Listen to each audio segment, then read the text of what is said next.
نبی علیہ السلام اما حلیمہ کے ساتھ مکے سے باہر آئے تو حضور علیہ السلام کہیں آگے چلے گئے، اپنی والدہ سے آگے پیچھے ہو گئے۔ ایک روایت میں کہ حضور نے فرمایا دلت تو عن جدی، میں اپنے دادا سے آگے ہو گیا، پچھڑ گیا۔ تو نبی علیہ السلام اب آگے پیچھے ہو گئے، کہیں آگے چلے گئے۔ تو اتنے میں ابو جہل لگی وہاں سے گزر رہا تھا اپنی سواری پر، ابو جہل اپنی سواری پر گزر رہا تھا۔ اس نے حضور علیہ السلام کو دیکھا کہ آقا علیہ السلام ایک درخت کے نیچے آرام فرما رہے ہیں۔ حضور علیہ السلام ایک درخت کے نیچے آرام فرما رہے ہیں۔ تو ابو جہل نے حضور علیہ السلام کو جگایا اور نبی علیہ السلام کو اپنے ساتھ بٹھایا۔ اب توجہ کیجیے گا، ابو جہل آگے بیٹھا اپنی اونٹنی پر، اپنی سواری پر، حضور علیہ السلام کو پیچھے بٹھایا۔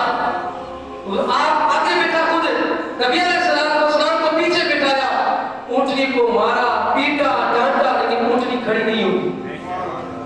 بہت ہی اس کی بات ہے، اونٹنی کھڑی نہیں ہوئی۔ جب ابو جہل تنگ ہو گیا نا تو پھر کھڑا ہوا، اونٹنی سے اترا، حضور علیہ السلام کو آگے بٹھایا۔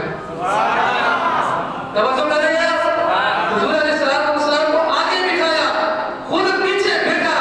نبی علیہ السلام جیسے آگے جلوہ کر رہے ہیں، وہ ابو جہل جیسے ہی پیچھے بیٹھا، اونٹنی فوراً کھڑی ہو گئی۔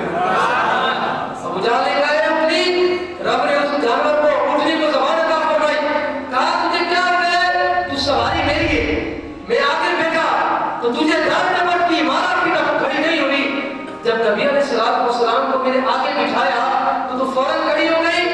اونٹنی نے جواب دیا، یا احمد، اے پاگل، وہ آقا ہے تو غلام ہے، آقا ہمیشہ آگے بیٹھا کرتے ہیں، غلام پیچھے بیٹھا کرتے ہیں۔ اب وہ آقا ہے تو غلام ہے، آقا ہمیشہ آگے بیٹھا کرتے ہیں اور غلام پیچھے ہوتے ہیں، اس لیے میری کھڑی ہو رہا ہے حضور کی عادت کی وجہ سے۔ اگلا جملہ آپ سنیں گے تو آپ کے سینے میں ٹھنڈ پڑ جائے گی۔ جب وہ سواری چلی نا اونٹنی، تھوڑا سا آگے چلی، قربان جب آگے پڑھا، ہمارے استادوں نے ہمیں پڑھایا تو سینے میں ٹھنڈ پڑ گئی۔ وہ اونٹنی چلتی بھی تھی اور بار بار پیچھے مڑ کر رخ مصطفیٰ کو دیکھتی تھی۔ بار بار اونٹنی ہو کے، ایک جانور ہو کے اس کو سمجھ آ گئی، وہ چلتی بھی تھی، بار بار پیچھے مڑ کر مصطفیٰ کے چہرے کو دیکھتی تھی۔ ابو جہل نے کہا، اے اونٹنی، میں بھی تجھ پر سوار